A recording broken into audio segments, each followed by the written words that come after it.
Hello friends, welcome to my new blog. आप सभी को राधे कृष्णा। आई होप आप लोग अच्छे होंगे, स्वस्थ होंगे और मस्त होंगे।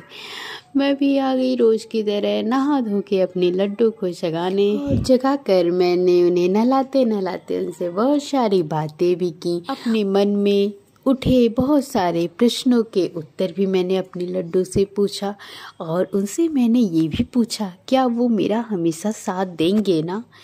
उन्होंने जवाब तो नहीं दिया, पर हाँ मुझे पता है वो मेरा साथ हमेशा देंगे और मुझे अकेला छोड़ के कभी नहीं जाएंगे। पता नहीं क्यों जब मैं अपने लड्डू के पास होती हूँ तो मुझे लगता है कि हाँ वो मुझे हमेशा खुश रखेंगे और मुझे कभी भी दुख नहीं देंगे। वैसे भी संसार में जो भी जन्म लेता है उसके पास दुख और सुख दोनों होते हैं। मैं लड्डू से बातें करते करते पता नहीं कब मैं लड्डू को अपने तैयार कर दी। फिर मैंने लड्डू की पूजा अर्चना की और उन्हें भोग भी लगा दिया। उसके बाद खुद भी मैं चली गई नाश्ता करने के बाद फिर खाना भी बनना स्टार्ट हो गया। आज खाने में बनेगा दाल चावल सब्जी और पकौड़ी। इसके लिए सुबह ही चावल थोड़ा सा भिगा दिया गया था। वैसे चावल पीसा हुआ मेरे घर ज़्यादा पकौड़ी में नहीं पड़ता, पर इस बार हुआ कि थोड़ा पड़ जाए जिससे पकौड़ी थोड़ी कुरकुरी लगे। और चावल का आटा था नहीं, वो ख़त्म हो चुका था, तो इसलिए मम्मी ने बोला कि सुबह ही चावल भिगा दो। फिर चावल अब लेकर उसे अच्छे से धुल कर मैंने पीस दिया और मैंने उसे भगोने में डाल दिया। फिर मैंने बेसन डाला, उसमें हल्दी, जीरा मिर्च, लाल मिर्च, नमक, थोड़ा सा अजवाइन और मैदा, इन सबको डालकर मैंने अच्छे से मिक्स कर दिया। फिर मैं चली आई सब्जियों को काटने, मतलब जिसकी पकौड़ी बनेगी। केला, आलू और कटहल की पकौड़ी बनेगी।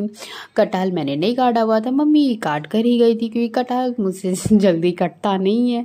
और इधर मैंने दाल भी रख दिया है, दाल अब होने वाला है। फिर मैंने पकौड़े को पतले पतले काट लिए हैं और पानी से साफ से धुलूंगी। उसके बाद फिर मैं उसे थाली में छान कर लूँगी जिससे कि उसके पानी अच्छे से निचुड़ जाए।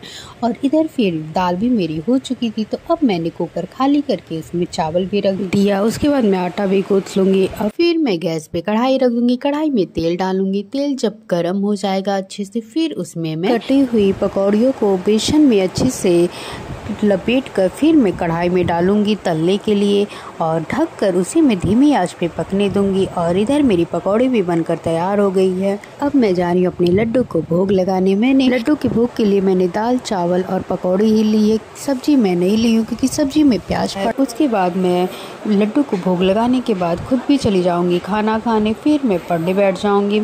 इधर अब शाम हो गई है तो घर में बना था हलवा, मैंने उसे भी खाया। और इधर मेरे लड्डू के उठने का टाइम हो गया था।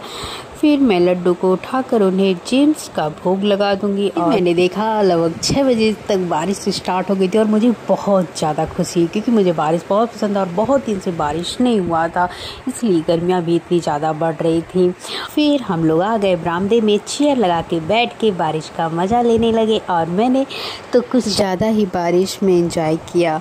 और इधर फिर बारिश भी बंद हो गई थी लगभग आधे घंटे बाद। फिर मम्मी चली गई सामने वाली आंटी को आम देने क्योंकि गांव से बहुत ज़्यादा आम आ गए थे। अब इधर शाम का टाइम हो गया था, पूजा अर्चना भगवान की हो गई। फिर मेरे लड्डू की भी पूजा अर्चना हुई और इधर तुलसी माता के पास भी दिया जल चुका था और अब रात भी हो रही थी।